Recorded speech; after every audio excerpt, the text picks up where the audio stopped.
बोलो सतगुरुदेव की जय। बंदी छोड़ कबीर परमेश्वर जी की जय। बंदी छोड़ गरीबदास जी महाराज की जय। स्वामी राम देवानंद जी गुरु महाराज की जय।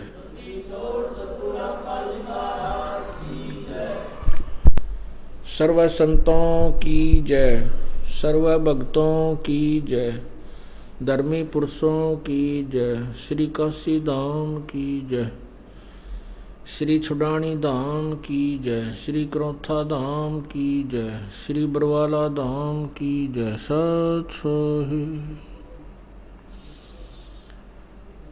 गरीब नमो नमो सतपुरुष को नमस्कार गुरु की नहीं।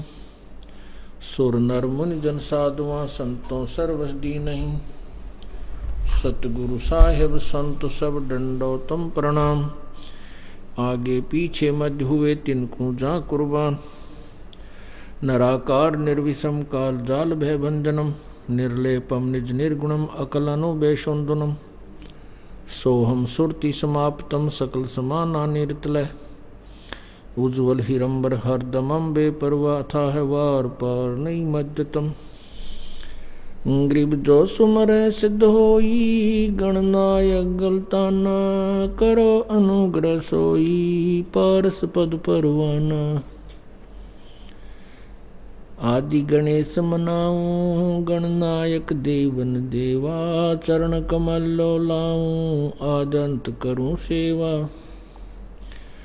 परम शक्ति संगीतम रिद्धि सिद्धि दाता सोई। अवगत गुण अतीतम सत्य पुरुष निर्मोही। जगदम्बा जगदीशम मंगल रूप मुरारी।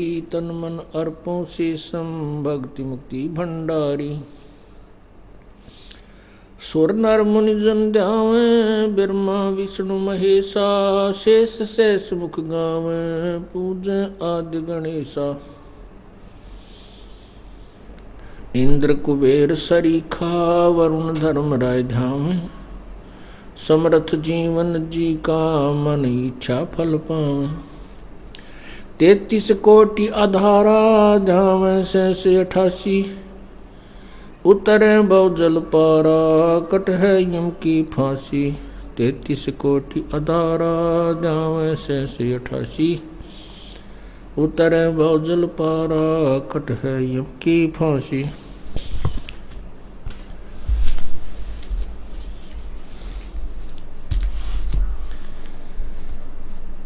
कर जोरूं विनती करूं धरूं चरण पर शीश। गुरु राम देवानंद जी महाराज ने दियो नाम बख्शीश। कोटि कोटि सिजदा करूं कोटि कोटि प्रणाम। चरण कमल में राखियो मैं बांधी जाम गुलाम। कोता तेरे दरबार का मोतिया मेरा नाम।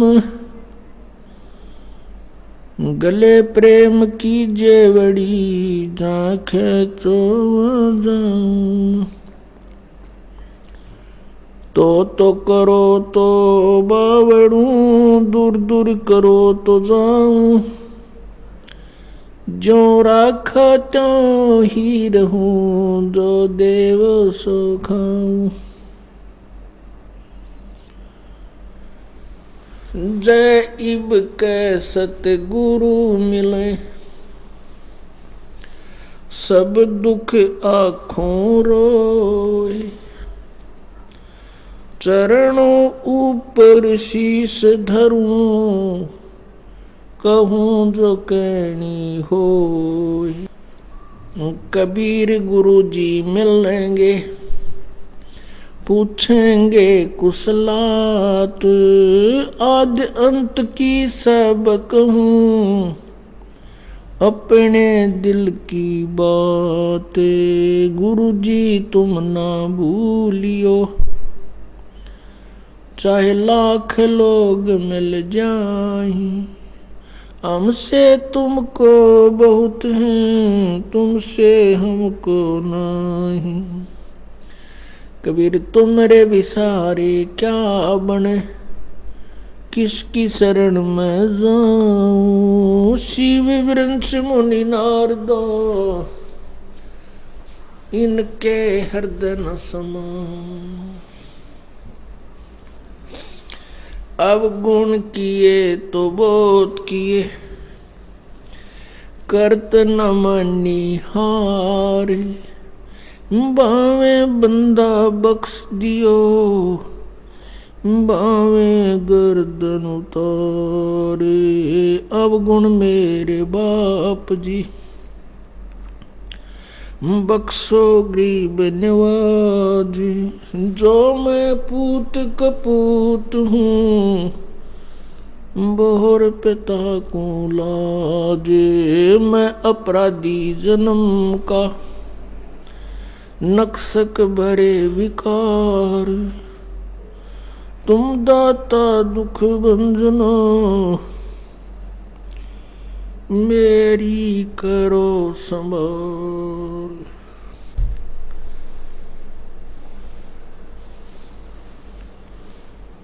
राम नाम रटते रहो, राम नाम रटते रहो, जब तक घट में प्राण। कब हो तो दीन दयाल के, भनक पड़ेगी कान। बंदे तू कर बंदगी, जे चावे दीदार। अवसर मानुष जन्म का, भाई मिले न बारंबार। मानुष जन्म पाके, नहीं रटे हरि नाम। जैसे कुआ जल बिना, फिर बनवाया क्या काम।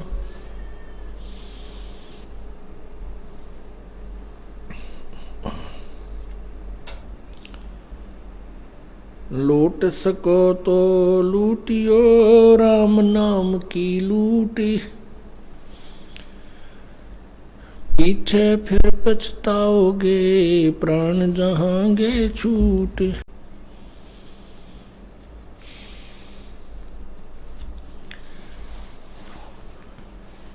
राम रटत कोढ़ी भलो,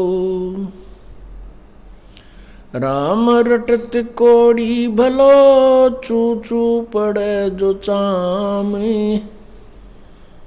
ये सुंदर शरीर किस काम का। जा मुख नाही नाम,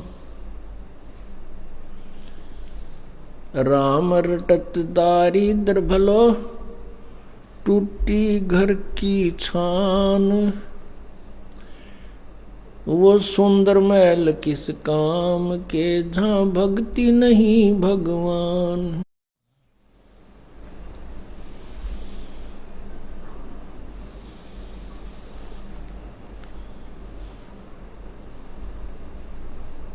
परम पिता परमात्मा,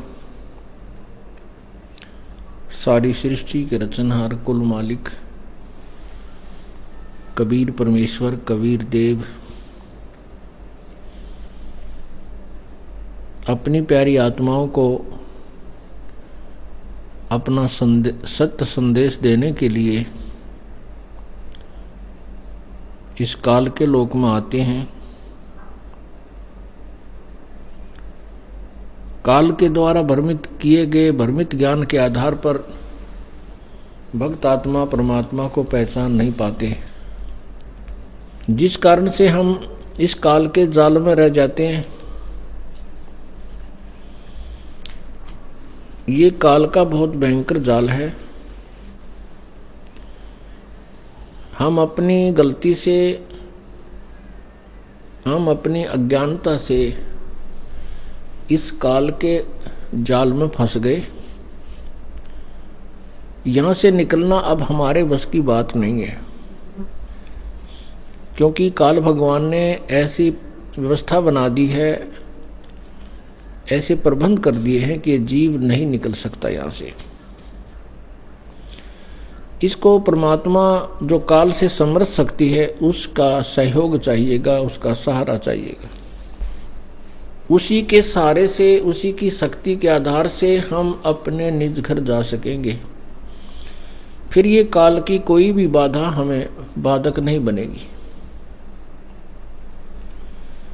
उन बाधाओं से विमुक्त होने के लिए, काल के बंधन से मुक्त होने के लिए हमने क्या क्या क्रियाएं करनी है, कौन सी साधनाएं करनी है, वो परमात्मा ने अपने अमृत ज्ञान में, अमृत वाणी में कबीर परमेश्वर ने वर्णित की हुई हैं।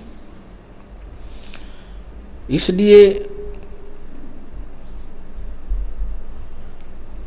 परमात्मा अपने यथार्थ ज्ञान को यहाँ बताने के लिए आते हैं, क्योंकि काल भगवान ने सभी श्रद्धालुओं को, मानव शरीर प्राप्त प्राणियों को शास्त्र विधि रहित, शास्त्र के विरुद्ध साधनाओं पर आसक्त किया हुआ है, आश्रित किया हुआ है।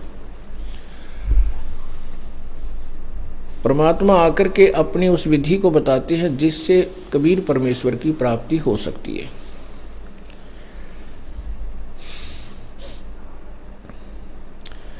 परमात्मा की प्राप्ति की एक विधि है, उसी से हम उस स्थायी स्थान को प्राप्त कर सकेंगे जहाँ पर जाने के उपरांत ये प्राणी पृथ्वी पर लौटकर नहीं आते, संसार में नहीं आते, काल के जाल में दोबारा नहीं फंसते। पवित्र गीता जी अध्याय नंबर 15 के 1 से लेकर 4 मंत्र श्लोक में स्पष्ट किया है कि संसार रूपी उल्टा लटका हुआ वृक्ष जानो, इस वृक्ष की ऊपर को जड़ है, ऊपर को मूल है, जड़ है, और नीचे को तीनों गुण, रजगुण ब्रह्मा, सतगुण विष्णु, तमगुण शिवजी रूपी शाखाएं हैं। और जो संत इस उल्टे लटके हुए संसार रूपी वृक्ष के सभी पार्ट्स को बता देगा, इसके भागों को बताएगा, सर्वांगों को बताएगा, वो तत्वदर्शी संत है। तत्वदर्शी संत ही बता सकता है, वो पूर्ण संत होगा। और फिर उस संत से तत्व ज्ञान प्राप्त करने के उपरांत उसके द्वारा विधि जो बताता है परमात्मा पाने की, उस विधि को प्राप्त करने के पश्चात उस परम पद परमेश्वर की, उस परमेश्वर के परम पद की खोज करनी चाहिए, जहां जाने के बाद साधक फिर लौटकर संसार में नहीं आते, अर्थात वो पूर्ण मोक्ष प्राप्त करते हैं। और जिस परमेश्वर ने सर्व ब्रह्मांडों की रचना की है, गीता ज्ञान दाता ब्रह्म कह रहा है कि मैं भी उसी परमात्मा की शरण में हूं, उस पूर्ण परमात्मा की शरण में हूं। इस उल्टे लटके हुए संसार रूपी वृक्ष की जो जड़ है वो तो पूर्ण परमात्मा है, और जमीन से बाहर जो तुरंत पेड़ जो दिखाई देता है उसको तना बोलते हैं। तना समझो ये परब्रह्म है, और उस तने से आगे चल के मोटी मोटी डार होती है, डाली, तो डार समझो उनमें से एक ज्योति निरंजन है। उस डार के आगे चल के 3 शाखा हो जाती है, वो शाखा जो है वो ब्रह्मा विष्णु महेश हैं, और संसार रूपी पत्ते हैं। तो परमेश्वर कबीर परमेश्वर ने स्वयं ही आकर के एक तत्वदर्शी संत की भूमिका की थी। उन्होंने स्वयं ही बताया था, अक्षर पुरुष एक पेड़ है, निरंजन वा की डार, और तीनों देवा शाखा है ये पात रूप संसार। क्योंकि परमात्मा के बिना अपने द्वारा रची हुई सृष्टि को कोई नहीं बता सकता, क्योंकि सभी परमात्मा से उत्पन्न हैं। जिस परमेश्वर ने सारे ब्रह्मांडों की रचना की, उसी ने आकर के स्वयं ही ये ज्ञान हमें दिया, जो ज्ञान किसी भी देव के पास नहीं था, ना ऋषि के पास, ना ब्रह्मा विष्णु महेश के पास था। वो परमात्मा ने स्वयं ही आकर के बताया है। और आज से लगभग 600 वर्ष पहले परमेश्वर स्वयं आए थे बनारस में। 120 वर्ष तक एक सिंपल मैन की तरह रह करके, साधारण मनुष्य की तरह रहे और एक दास की भूमिका की और एक तत्वदर्शी संत की भूमिका भी की और एक अच्छे नागरिक की भूमिका भी की। और परमात्मा तो वो थे ही थे। अब उस भगवान ने हमें क्या बताया है, वो कौन सा है तत्वज्ञान, कैसे हमने भक्ति करनी है, वो परमात्मा की अमृत वाणी कबीर वाणी के अंदर विद्यमान है। कबीर सागर, कबीर बीजक और कबीर साखी, शब्दावली आदि ग्रंथ हैं, ये प्रभु दत्त हैं। उनके अंदर सर्वभेद, सभी प्रकार का ज्ञान उसमें विद्यमान है, लेकिन उसको समझना जनसाधारण के बस की बात नहीं है। यही कारण रहा कि कबीर पंथी उन अमृतवाणियों को पढ़ते भी रहे, लेकिन उसका निष्कर्ष नहीं निकाल सके, क्योंकि उनके पास वो सृष्टि रचना वाली चाबी नहीं थी इन सदग्रंथों को खोलने वाली, जो खजाना मिल सके। वो चाबी, वो खजाना, तत्वदृष्टि, जो तत्व ज्ञान है, वो कबीर परमेश्वर ने इस दास को प्रदान किया है। और परमात्मा ने ये भी कहा है कि जब वो मेरा संत आएगा, मेरा हंस आएगा, उस समय सभी नकली पंथ अब जोर शोर पर होंगे और अपना ज्ञान सबको बता चुके होंगे। वो कौन सा मंत्र देते हैं, क्या वो भगवान की सतिथि बताते हैं, तो जनसाधारण परिचित होगा।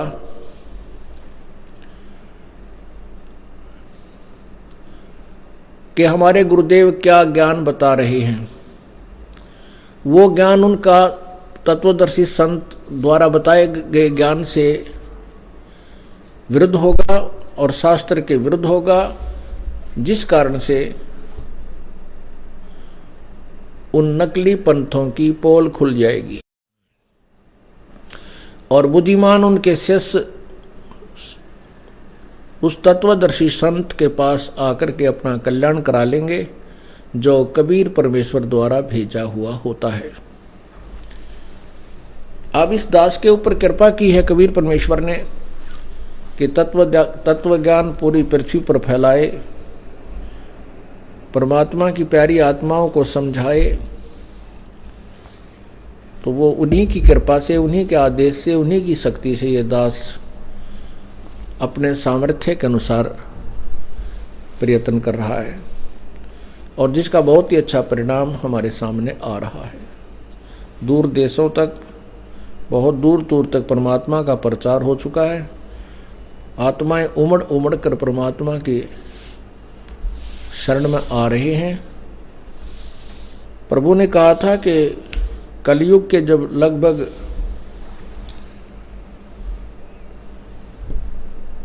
5000 वर्ष पूरे हो चुके होंगे, उस समय पूरे विश्व में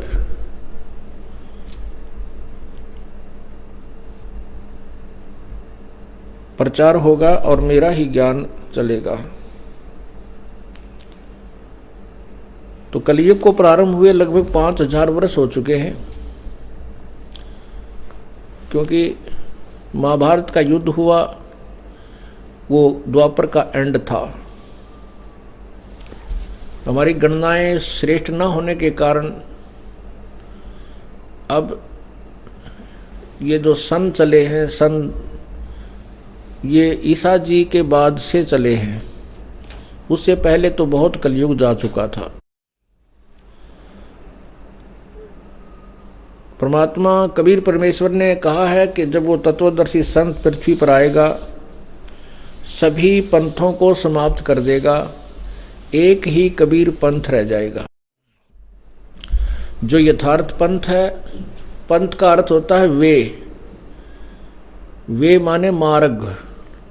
हमने अपने निज घर जाना है और जब तक हमें अपने घर का सही मार्ग, सुमार्ग नहीं मिलेगा, हम कुमार्ग पर चल कर के कभी अपने घर नहीं पहुंच सकते।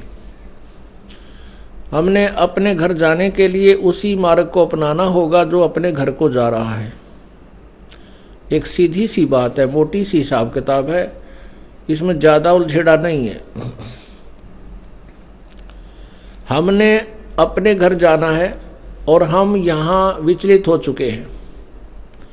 हम बहुत दूर आ गए हैं। मान लीजिए आप किसी जंगल में खड़े हो और वहाँ पर कोई इधर अपने घर का रास्ता बता रहा है, कोई इधर बता रहा है, कोई इधर बता रहा है,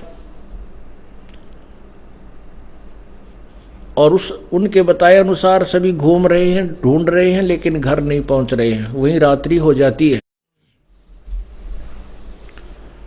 सुबह उठ करके फिर चलने लगते हैं तो ऐसे भ्रमित लोगों से सुने हुए मार्ग से फिर घूमते रहते हैं, वहीं चक्कर काट करके उस जंगल में अपना जीवन व्यर्थ कर जाते हैं। हम किसी स्थान पर खड़े हैं और वहां से अपने घर को आना है तो हमने उसी मार्ग को अपनाना होगा जो अपने घर को आ रहा है। अब स्थिति आ जाती है कि जैसे हम सुनते रहते हैं, ये कहता है इधर तुम्हारा घर है, दूसरा कहता है इधर तुम्हारा घर है, तीसरा कहता है इधर है, तो हम विचलित हो जाते हैं कि फिर हमारे घर का रास्ता वास्तविक कौन है, क्योंकि इसमें भी हमने देख लिया, इसमें भी देख लिया, नहीं मिला। क्योंकि अब जितने भी पुण्यात्मा हैं वो सभी पंथों के पास जा चुके हैं। परमात्मा की चाह आत्मा को उसी समय से बन गई थी जब ये उससे बिछड़ी थी। परमात्मा से बिछड़ते ही आत्मा को उसकी चाह, उसकी आवश्यकता का अनुभव हो गया था और उसी दिन से उसको तलाश कर रही है। और काल भगवान ने हमें बिल्कुल गुमराह करवा दिया, अपने नकली संत भेज कर भ्रमित ज्ञान करवा कर सब जीवों को भ्रमित करवा दिया। तो ये भ्रम हो जाता है कि ये कहता है इधर जाओ, वो कहता है इधर जाओ, ये कहता है तुम्हारा घर इधर है, तो कैसे विश्वास करें। तो वहां हम अपने मैप को देखेंगे। मैप मानचित्र होता है, एक नक्शा। उस मानचित्र पर आपको दिखाया जाएगा आप इस स्थान पर खड़े हो और आपका घर यहाँ पर है। आप इस मार्ग से जाओगे तो अपने घर जाओगे। आप इस मार्ग पर जा रहे हो, इससे आपको आपका घर नहीं मिलेगा, ये आपके शहर को नहीं जा रहा। तो हमने उस मैप को देखकर विश्वास करना पड़ेगा। किस समय, जिस समय हम नाना प्रकार के व्यक्तियों से भ्रमित हो चुके हैं, ये इधर बता रहा है, वो उधर बता रहा है, फिर हमने वो मैप देखना होगा। वो मानचित्र देखकर हमें निर्णय फाइनल हो जाएगा, विश्वास दृढ़ हो जाएगा, सचमुच हमारा रास्ता यही है।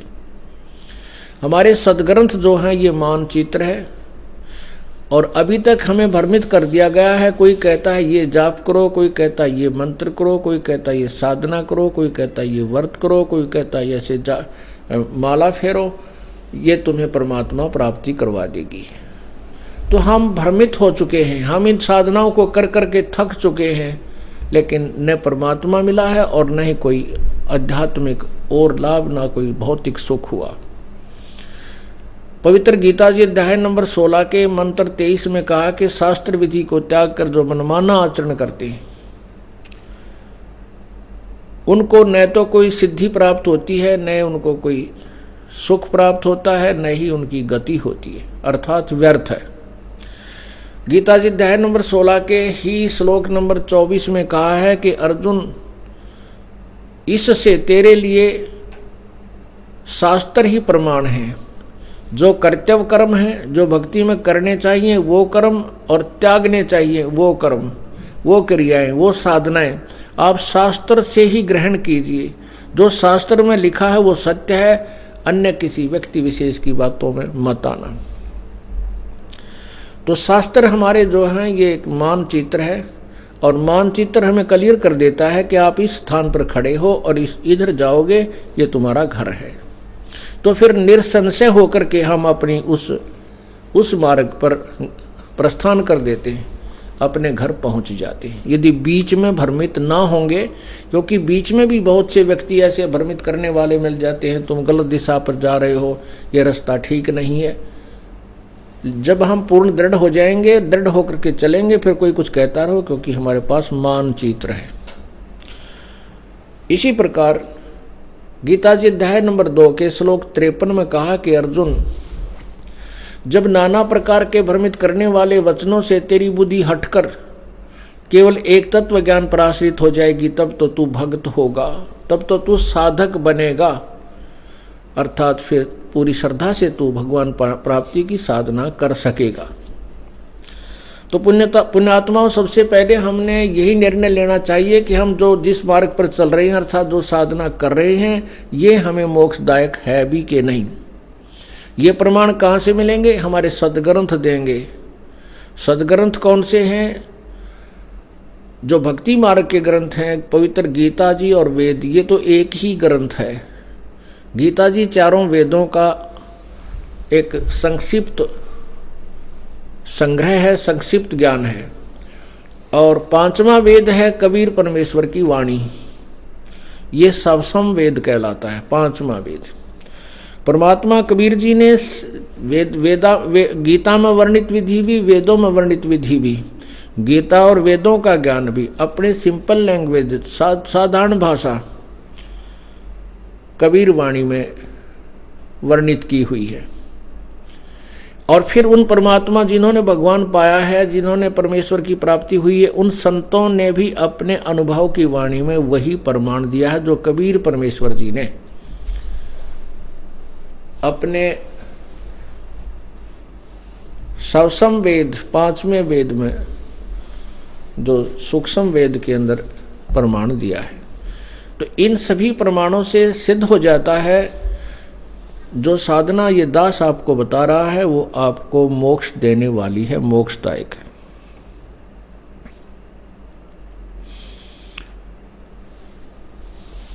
परमात्मा कहते हैं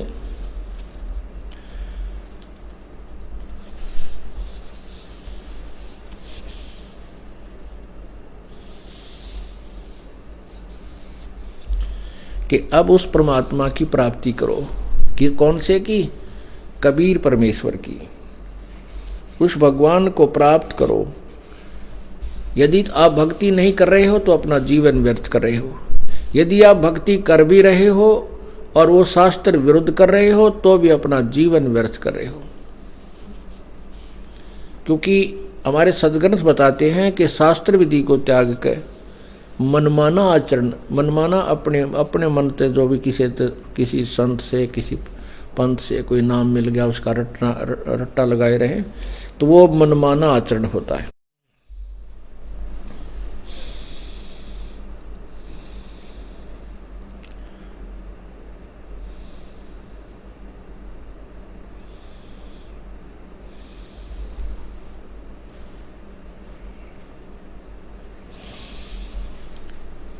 नर सुन रे मूड गंवारा,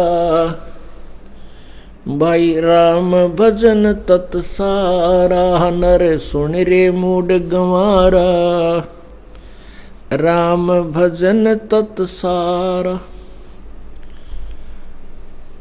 परमात्मा की महिमा बताते हुए आदरणीय गरीबदास साहिब जी, जिनको कबीर परमेश्वर स्वयं आकर के छुड़ानी गांव, जिला झज्जर, हरियाणा में मिले थे, फिर उनकी आत्मा को सतलोक लेकर गए थे, अपने निज स्थान को दिखाया था। ब्रह्मा विष्णु महेश, दुर्गा और निरंजन ज्योति, निरंजन काल भगवान जिसे ब्रह्म बोलते हैं, उनके लोकों को भी दिखाया था। उसके बाद गरीबदास साहिब जी ने अपने कबीर परमेश्वर की महिमा कलम तोड़ वर्णित की है, आंखों देखा हाल वर्णन किया है। वही गरीबदास साहिब जी परमात्मा की महिमा से परिचित और परमात्मा के ज्ञान से परिचित हुए थे। कबीर परमेश्वर ने गरीबदास जी का ज्ञान योग खोल दिया था। उसके बाद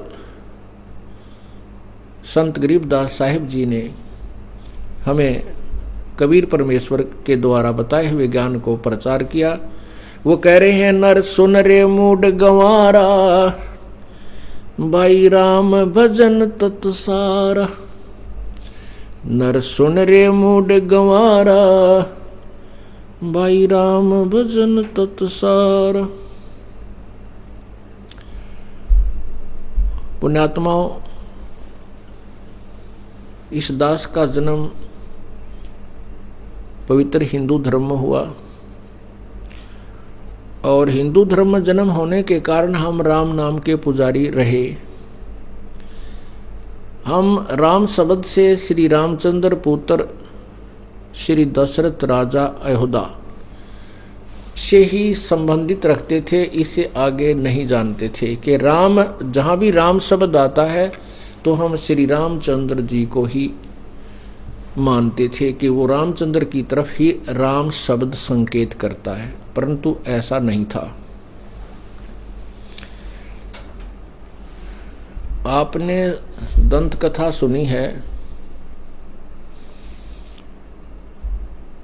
कि संत वाल्मीकि जी सतयुग में भी राम राम शब्द बोला करते थे। उसमें तो श्री रामचंद्र जी का जन्म भी नहीं हुआ था अयोध्या में। वैसे तो राम राम कोई नाम नहीं है, जब जाप करने का नहीं है। जैसे हम सतसाहिब बोलते हैं, ये हमारा कोई मूल मंत्र नहीं है। ये तो हमारा एक सांकेतिक मंत्र है, एक दूसरे को संबोधित करने के लिए कि हम उसी एक पंथ से संबंधित हैं। हमारा ये कोड वर्ड है, लेकिन वो मंत्र अलग है जिससे मोक्ष होता है। इसी प्रकार राम शब्द एक शक्ति बोधक शब्द है।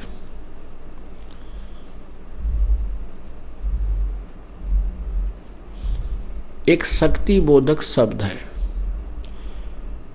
उसे राम कहो, अल्लाह कहो, गॉड कहो, खुदा कहो, ईश कहो, चाहे प्रभु कहो, रब कहो, चाहे राम कहो, ये हम उस शक्ति के शक्ति बोधक है। जैसे साहब बोलते हैं हम, कबीर साहब, कबीर साहिब, कबीर साहब, कुछ भी कहो, सत साहब। जैसे सत साहिब कहें या सत साहब कहें, साहब जैसे साहब का अर्थ ही स्वामी, मालिक, प्रभु ऐसा होता है। जैसे हम सत्य साहेब बोलते हैं तो अविनाशी परमात्मा, अविनाशी राम। अविनाशी राम कौन है ये आपको बताएंगे, सत्संग में बताते भी रहते हैं। अब जैसे एक विभाग में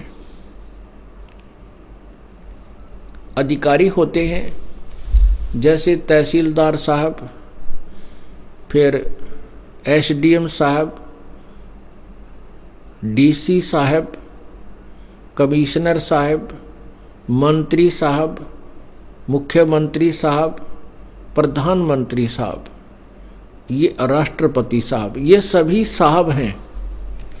ये सभी स्वामी हैं, ये सभी मालिक हैं। लेकिन इन सभी साहबों की शक्ति में बहुत अंतर है, लेकिन सभी को साहब ही बोला जाता है। ऐसे ही राम शब्द एक साहब समझो। जैसे ब्रह्मा भी राम है, विष्णु भी राम है और शिव जी भी राम है।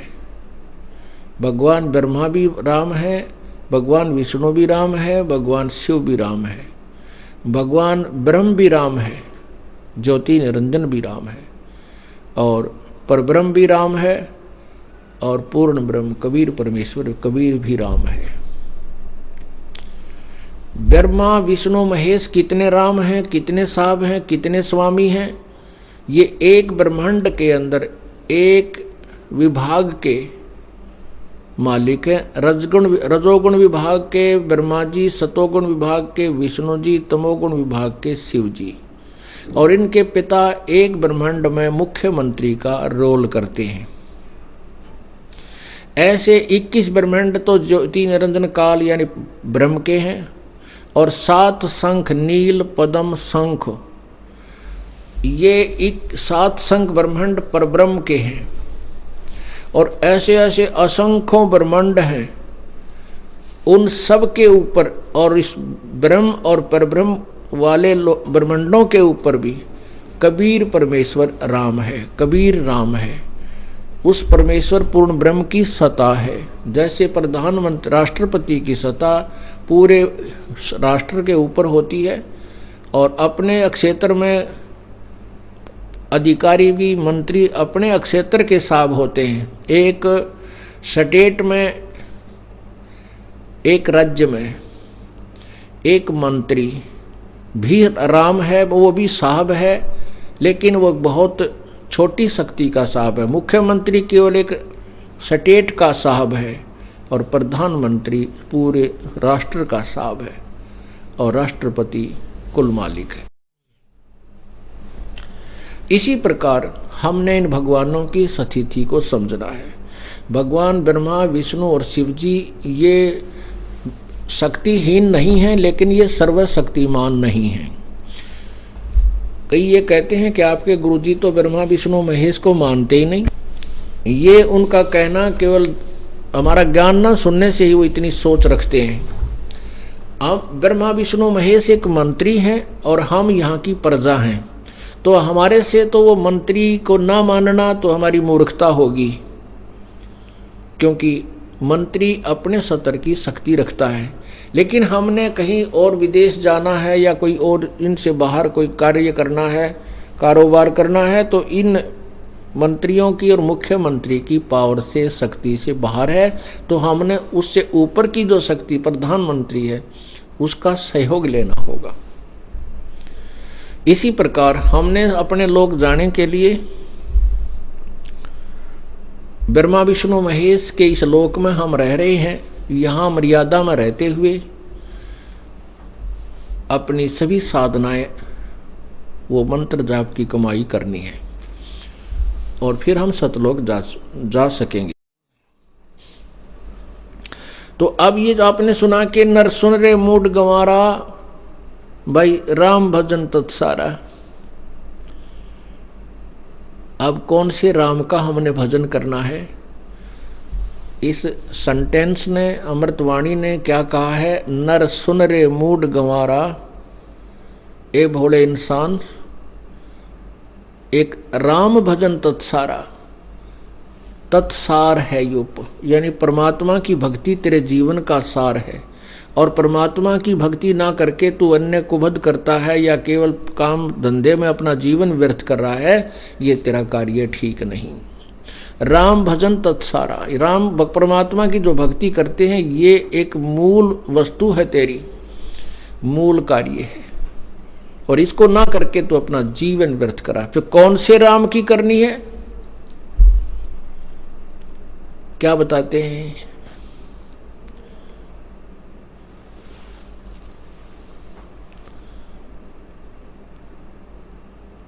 कोट जन्म तन भर मत होगे, कुछ ना हाथ लग्या रे। कुकर सुकर खरबया बोरे, कौआ हंस बुगारे।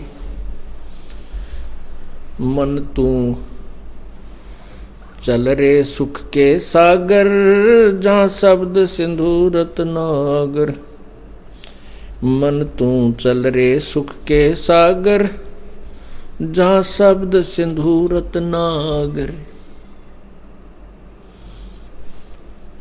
भाई कोट जन्म तन भर मत होगे, कुछ ना हाथ लग्या रे। कोट जन्म तन भर मत होगे, कुछ ना हाथ लग्या रे। कुकर सोकर खरबया बोरे, कौआ हंस बुगारे। मन तू चल रे सुख के सागर, जहाँ शब्द सिंधु रत्नागर।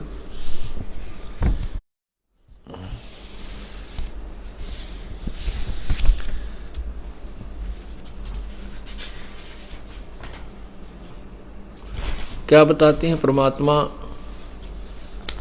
के मन तू चल रे सुख के सागर। कौन से राम की हम भक्ति करें और उन रामों से हमें क्या क्या लाभ हो सकता है, ये जानकारी हमें सबसे पहले होनी चाहिए, ताकि हम उस परम पिता परमात्मा को प्राप्त कर सकें।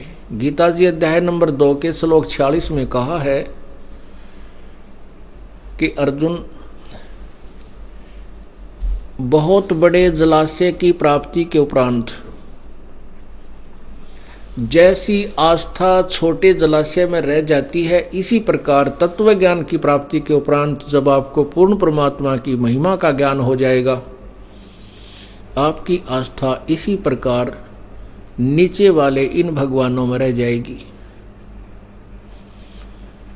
पुणात्माओं, इस तत्व ज्ञान को गहराई से समझना है, क्योंकि हमारे सदग्रंथों ने बहुत अच्छा निष्कर्ष दिया हुआ, लेकिन ये अज्ञानी ऋषि, महर्षि, संत, नकली गुरु ये नहीं समझ सके। इसलिए हम भ्रमित हुए फिर रहे हैं। कोई कहीं दौड़ रहा है, कोई कहीं दौड़ रहा है, नरे नरे मजहब बन गए, जबकि एक भगवान सभी बताते हैं कि एक अल्लाह है, एक ही गॉड है, एक ही रब है। सभी कहते हैं कुल का मालिक एक है। उसको पाने की विधि क्या है, यहाँ पर सभी फेल हैं। वो कैसा है, कौन है, क्या नाम है, कहाँ रहता है, यहाँ सारे फेल हैं। केवल कबीर परमेश्वर या उससे परिचित संत ही इस बात को जान पाते हैं और जानते हैं। तो उसके पाने की विधि भी एक ही है, और वो परमात्मा कैसा है, कौन है। जैसे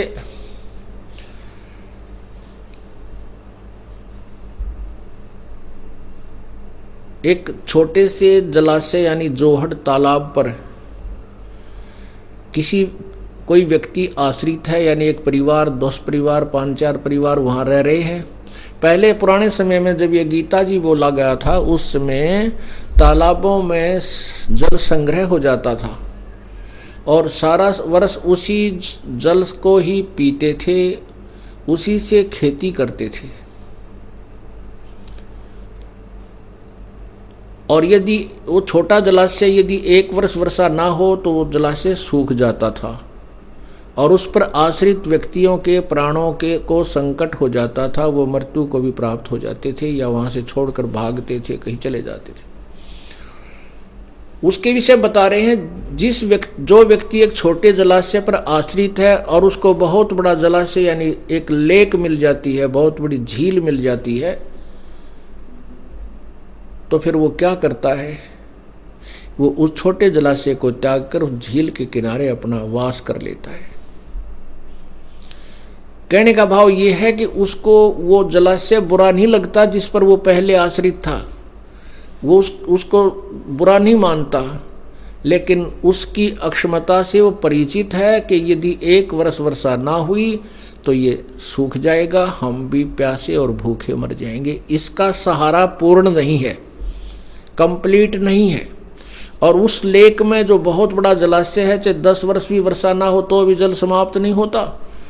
वहां जाकर के वो जीव अपने आप उसकी अक्षमता से परिचित होकर के उसका सहारा ही उचित जानता है कि इसी के आश्रित रहना मेरे हित में है। तो उसके लिए वो छोटा जलाशय बुरा नहीं, क्योंकि उसमें भी जल है, लेकिन वो काम चलाऊ था। ऐसे ही ब्रह्मा जी, विष्णु जी, शिव जी ये भी राम हैं, लेकिन ये काम चलाऊ हैं। ये किए हुए कर्म का फल ही आपको दे सकते हैं। ये खुद भी नाशवान है, इनकी मृत्यु होती है, जन्म होता है, इनके माता पिता भी है। पवित्र हिंदू समाज को किसी आज तक कोई परिचित नहीं करा पाया कि ब्रह्मा विष्णु महेश के माता पिता कौन है और कहाँ हैं। और अपने ही सदग्रंथों में लिखा हुआ, जैसे पवित्र देवी पुराण, पवित्र शिव पुराण, इन सब के अंदर, ब्रह्मा पुराण, इनके अंदर ब्रह्मा विष्णु महेश के माता पिता का पूर्ण रूप से विस्तृत वर्णन है। लेकिन इससे सिद्ध है कि हमारे जो धार्मिक गुरु थे हिंदू धर्म के, वो गुरु भी पूर्ण नहीं थे, जो हमारे सदग्रंथों के रहस्य को हमें नहीं बता सके। और इसलिए हमने उस साधना को त्याग देना चाहिए जो उन्होंने हमें बताया, जो अपने सदग्रंथों से ही अपरिचित थे।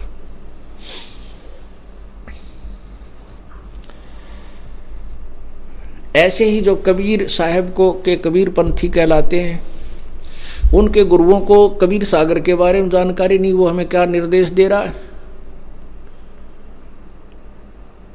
कौन सी साधना, कौन सा नाम उसके जा परमात्मा के पाने का है, उनको पता नहीं, वो भी भ्रमित हैं। ऐसे ही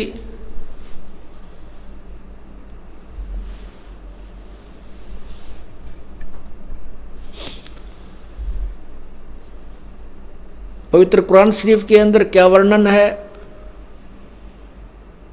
वैसे तो सदग्रंथों को जो जिस सदग्रंथ के आश्रित है उनको पढ़ते अवश्य हैं, लेकिन समझ नहीं पाते। ऐसे पवित्र कुरान शरीफ के अंदर क्या लिखा है उसको पवित्र मुसलमान धर्म नहीं समझ सके, उसके उनके गुरु नहीं समझ सके वर्तमान के। उसमें भी स्पष्ट लिखा है कुरान शरीफ सूरत फुरकानी 25 आयत 52 से 59 में स्पष्ट किया है कि जिसको हजरत मोहम्मद जी अपना खुदा मानते हैं वो उनका अल्लाह कह रहा है कि हे मोहम्मद, हे हजरत, हे नबी, तो इन काफिरों का कहा ना मानना। मैं जो तुझे इस कुरान शरीफ में जो ज्ञान दे रहा हूँ इस पर दृढ़ विश्वास रखना। और वो कबीर परमात्मा है जो तुझे जिंदा महात्मा के रूप में आकर मिला था, वो कबीर अल्लाह है, वो सब सर्वशक्तिमान है। और ये वही परमात्मा है जिसने 6 दिन में सृष्टि रची, 7वें दिन तख्त पर जा बैठा। तो उसकी खबर किसी बाखबर से पूछ देखो। पुण्यात्मा, यही रहस्य होता है, यही तत्व ज्ञान कहलाता है जो निष्कर्ष निकले उससे, कोई उसका कोई जोड़ तोड़ बने। अब जैसे कुरान शरीफ के बोलने वाला अल्लाह, जिसको पूरा पवित्र मुसलमान समाज अल्लाह मानता है कि जो ज्ञान दिया है कुरान का वो अल्लाह ने दिया है, वो अल्लाह तो ये कह रहा है कि कोई और कबीर नामक अल्लाह है जो पूर्ण परमात्मा है, जिसने वो सारी सृष्टि रची है। उसकी खबर में से वो परिचित नहीं है। कौन? कुरान शरीफ का ज्ञान दाता। वो कहता है उस पूर्ण परमात्मा की खबर किसी बाखबर से पूछ देखो, यानी तत्वदर्शी संत से पता करो।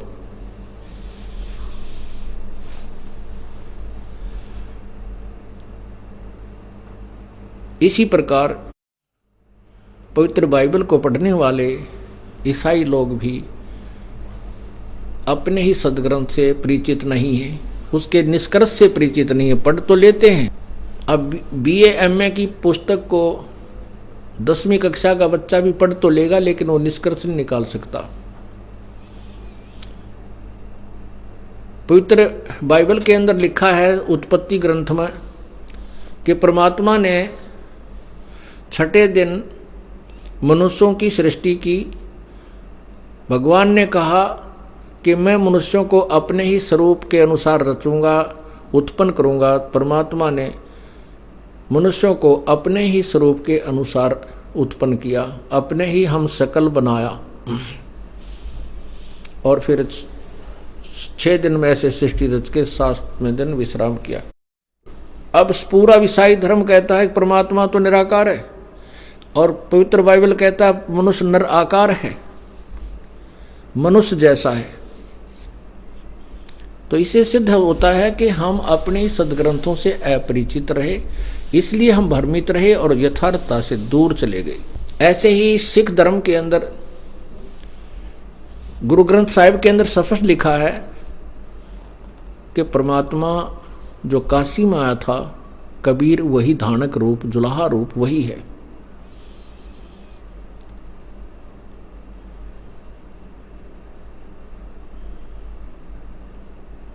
उसमें लिखा है कि नानक साहब ने जो परमात्मा की प्राप्ति हुई, बेई नदी पर स्नान करने के लिए गए हुए थे। वहाँ से कबीर परमेश्वर एक जिंदा महात्मा के रूप में बना करके आए और नानक साहब की आत्मा को सचखंड लेकर गए सतलोक। 3 दिन तक वहाँ उनको ऊपर सब ब्रह्मांडों और का सब विवरण दिया, सब प्रत्यक्ष करवाया और फिर छोड़ दिया। तीसरे दिन जब वो अपने शरीर में वापस आए तो नानक साहब जी ने बनारस जाने की तैयारी की, क्योंकि परमात्मा ने कहा था कि मैं काशी बनारस में एक धानक रूप, जुलाहा रूप में रहता हूँ। तो जब दुल्हा रूप में देखा उनको जाकर के बनारस में और ऊपर देखा सतलोक में, सचखंड में वही भगवान, वही प्रभु, तब उन्होंने कहा था कि फाई सूरत मलोक की वेश, ए ठगवाड़ा ठगी देश खरा सियाणा बोता बार, ये धानक रूप रहा करता था। इस प्रकार हम अपने सदग्रंथों से ही अपरिचित हो जाने के कारण परमात्मा से दूर चले गए। मनमुखी साधनाएं जिसने जैसी बताई हम करते रहे और उनके करने से ना प्रभु मिला, ना कोई आध्यात्मिक लाभ, ना कोई भौतिक लाभ। फिर हम नास्तिक होने लग गए, विकार करने लगे, कोई शराब पीने लग गया, कोई मांस खाने लग गया, कोई चोरी, कोई ठगी, चोरी करके हम साहूकार सेठ बनना चाहते हैं। कभी नहीं हो सकता, क्योंकि परमात्मा के सहयोग बिना जीव का धन सुरक्षित नहीं रह सकता। इधर से आपने कोई 2 नंबर का काम किया, उधर से कोई बीमारी शुरू हो जाएगी, पैसे भी जाएंगे और कोई बेटा या बेटी मृत्यु को प्राप्त हो जाएगा, आपको वो पाप भी लगेगा और पैसा रहेगा नहीं।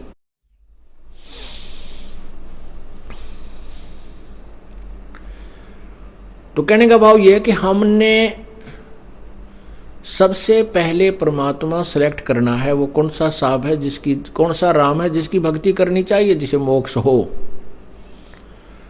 वो राम चुनना है। उसको चुनने के लिए हमने सभी की जीवनी पढ़नी पड़ेगी, सभी भगवानों के जीवन चरित्रों से परिचित होना होगा, उनकी महिमा देखनी होगी। कौन कितने हॉर्स पावर की मोटर है, जैसे हमने चाहिए 10 हॉर्स पावर की मोटर, तो उन पर लिखा हुआ पढ़ना पड़ेगा कि ये 1 हॉर्स पावर की है, ये 2 की है, ये 4 की है, ये 6 की है या ये 5 की है। तो 10 वाली सेलेक्ट करनी पड़ेगी, भाई हमने 10 हॉर्स पावर की से हमारा काम चलेगा। तो ऐसे ही ये भगवान भी हॉर्स पावर रखते हैं, इनकी भी कलाएं हैं। जैसे ब्रह्मा विष्णु महेश 16 कला के हैं, इनका पिता 1000 कला का है और कबीर परमात्मा असंख्य कला के, उनकी कला के अंत ही नहीं है, वो पूर्ण समर्थ है। जैसे थर्मल प्लांट में, जो थर्मल प्लांट है उसमें तो बिजली का अंत ही नहीं, उसको तो कितना ही निकालो। तो ऐसे वो पूर्ण परमात्मा जो है वो थर्मल प्लांट है, और वो तो हमने उस पूर्ण परमात्मा से संपर्क करना है, सीधी लाइन लेनी पड़ेगी, क्योंकि हमने हैवी मोटर, हैवी फैक्ट्रीज लगानी है और तब हमारा काम चलेगा। आपने गीता जी अध्याय नंबर 2 के श्लोक नंबर 46 का वर्णन पढ़ा कि बहुत बड़े जलाशय के उपरांत, प्राप्ति के उपरांत छोटे जलाशय में जैसी श्रद्धा आस्था रह जाती है, ऐसी ही पूर्ण परमात्मा के तत्व ज्ञान से परिचित होने के बाद, उसकी महिमा से परिचित होने के उपरांत आपकी अन्य भगवानों में, अन्य ज्ञानों में रह जाएगी। वो बुरे नहीं लगते। जो छोटे जलाशय का जो तालाब था, वो पहले भी तो उसी को प्रयोग कर रहे थे, जल तो है उसमें लेकिन वो सीमित है, और उसके साथ हमें बहुत बड़ा मिल जाता है, कौन पीछे रहेगा, सबसे आगे जाके नंबर लगाएंगे, यहाँ रहेंगे हम तो भाई।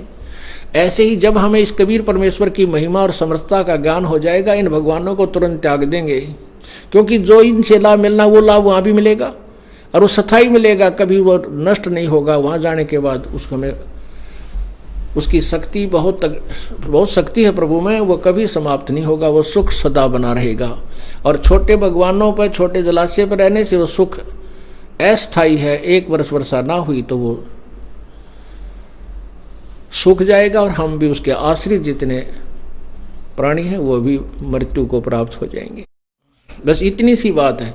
न तो हम किसी को बुरा बताते हैं, न किसी को त्यागने को कहते हैं। आपकी आत्मा त्याग देगी जब आपको पूर्ण परमात्मा मिल जाएगा। तो क्या बताते हैं, मन तू चल रे सुख के सागर, जहाँ शब्द सिंधु रत्नागर। मन तू चल रे सुख के सागर, जहाँ शब्द सिंधु रत्नागर। सुख सागर किसे कहते हैं भाई? शंखों लहर मेहर की उपजय, भाई शंखों लहर मेहर की उपजय, कहर नहीं जा कोई। शंखों लहर मेहर की उपजय, कहर नहीं जा कोई। दास गरीब अचल अविनाशी, सुख का सागर सोई। मन तू सुख चल रे सुख के सागर, जहाँ शब्द सिंधु रत्नागर। ये शंखों लहर मेहर की उपजे, कहर नहीं जा कोई। जब आत्मा आपकी निर्मल हो जाएगी, और कई बार ऐसा होता है कि मन में ऐसी प्रेरणा बनती है, ऐसी हिलोर उठने लग जाती है कि कोई भी शत्रु नहीं लगता, कोई भी बुरा नहीं लगता, सब अपने से लगते हैं। चाहे हमारा कोई दुश्मन भी क्यों ना हो, उसके प्रति भी द्वेष नहीं रहता। वो एक ऐसी हिलोर आती है, वो होती है अस्थायी कुछ समय के लिए और फिर वो चली जाती है। उसके बाद फिर इस मन में वही उथल उठा पटक, न्यू कर दूंगा, वैसे न्यू कर दूंगा, उसने न्यू कर दूंगा, उसका ऐसा बना दूंगा। तो वो जो लहर मेहर की आई थी, सबके ऊपर रहम आ गया था। और वो आनंद किसी चीज में नहीं आ सकता, केवल परमात्मा की भक्ति में तो आ सकता है। उस भक्ति से फिर ये इतनी लहर हिलोर आपकी रह रह कर उठने लग जाएंगी और सतलोक में वो लहर सदा बनी रहेंगी, कभी किसी के प्रति द्वेषी नहीं बनता, क्योंकि वहां राग का कारण ही नहीं है, कारण बिना कार्य होता नहीं। तो कहते हैं वो हिलोर जो आपको जरा से समय के लिए आई थी, वो मेहर की शंखों लहर उठेंगी, फिर वहां कोई कहर की लहर नहीं है, क्योंकि वो जो थोड़ी देर आई थी एक अच्छी भावना, वो तुरंत चलेगी। उसके बाद कहर की लहर शुरू होगी, ये हो गया, वो हो गया, न्यू कर दूंगा, फलाना हो गया, ऐसे बीमारी, उसका ऐसा होगा। तो ये कहर की लहर शुरू होगी। सतलोक की तुलना करते हुए बताते हैं वहां क्या सुख है। शंखों लहर मेहर की उपजे, कहर नहीं जा कोई, दास गरीब अचल अविनाशी, सुख का सागर सोई। अचल सदा रहने वाला, जो कभी नष्ट नहीं होता, अविनाशी, स्थिर, अविनाशी, सथाई, यानी वो परमात्मा का सतलोक अचल अविनाशी है।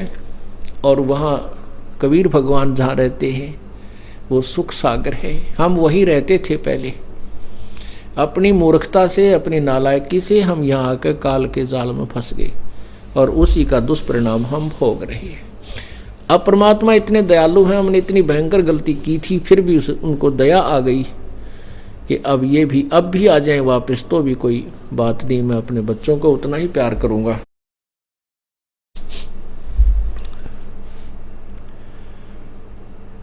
तो उस सुख सागर में चलने के लिए प्रेरणा दे रहे हैं।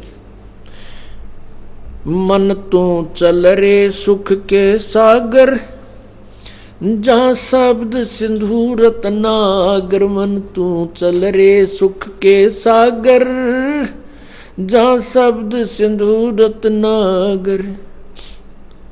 भाई कोटि जन्म तोय भर मत होगे, कुछ ना हाथ लगा रे। कोट जन्म तुन भर मत होगे, कुछ ना हाथ लगा रे। कुकर सुकर खरबया बोरे, कौआ हंस बुगारे। मन तू चल रे सुख के सागर, जहाँ शब्द सिंधु रत्नागर। मन तू चल रे सुख के सागर, जहाँ शब्द सिंधु रत्नागर। भाई कोट जन्म तू राजा की न्या, मिट्टी न मन की आशा। कोट जन्म तू राजा की न्या, मिट्टी न मन की आशा। भिक्षुक हो के दर दर घूम्या, मिला न निर्गुण रासा। मन तू सुख के चल रे सुख के सागर, जहाँ शब्द सिंधु रत्नागर। मन तू चल रे सुख के सागर, जहाँ शब्द सिंधु रत्नागर। भाई इंद्र कुबेर ईश की पदवी, ब्रह्मा वरुण धर्मराया। इंद्र कुबेर ईश की पदवी, ब्रह्मा वरुण धर्मराया। विष्णुनाथ के पुर को जाके तू फिर भी उल्टा आया। मन तू चल रे सुख के सागर, जहाँ शब्द सिंधु रत्नागर। मन तू चल रे सुख के सागर, जहाँ शब्द सिंधु रत्नागर। असंग जन्म तोय भरम, असंग जन्म तन मर्त्या होगे, जीवित क्यों न मरे रे। असंग जन्म तन मर्त्या होगे, जीवित क्यों न मरे रे। द्वादश मध्य महल मठ बोरे, बोर न दे धरे रे। मन तू चल रे सुख के सागर, जहाँ शब्द सिंधु रत्नागर। मन तू चल रे सुख के सागर, जहाँ शब्द सिंधु रत्नागर। भाई दोजक भीष्ट सभी तै देखे, राजपाट के रसिया।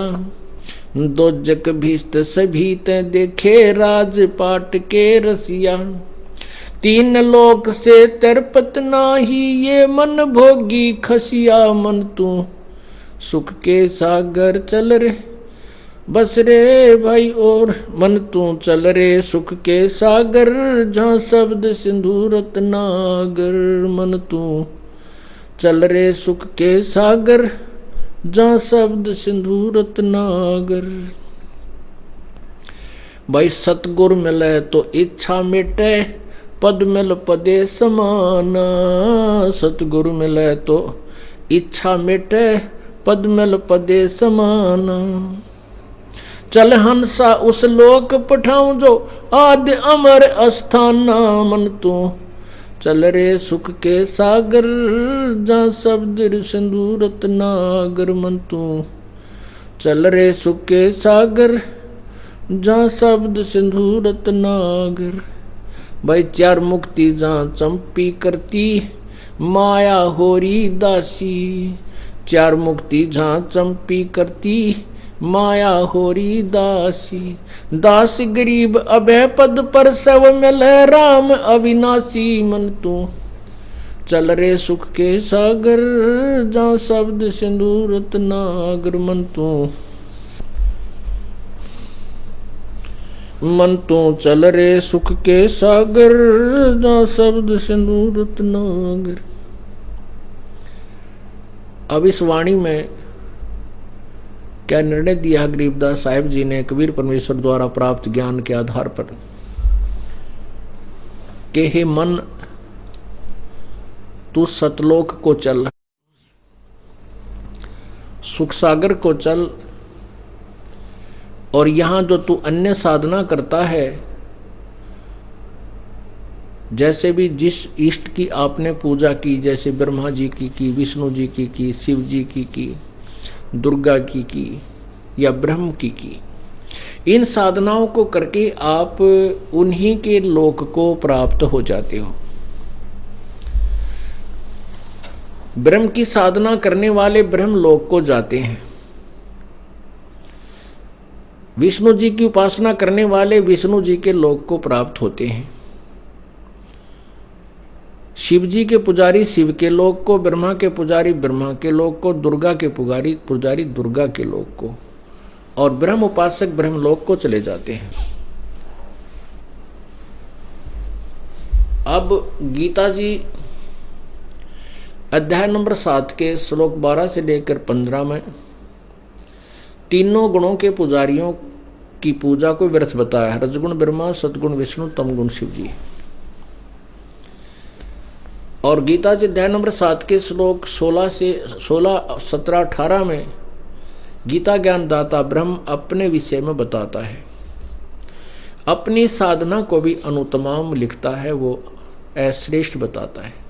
क्योंकि जन्म और मृत्यु न तो ब्रह्म साधना से समाप्त हो सकती है और न ही ब्रह्मा विष्णु महेश की पूजा से समाप्त हो सकती है, क्योंकि ब्रह्मा विष्णु महेश स्वयं भी नाशवान है, इनकी जन्म मृत्यु होती है, ये अविनाशी नहीं है।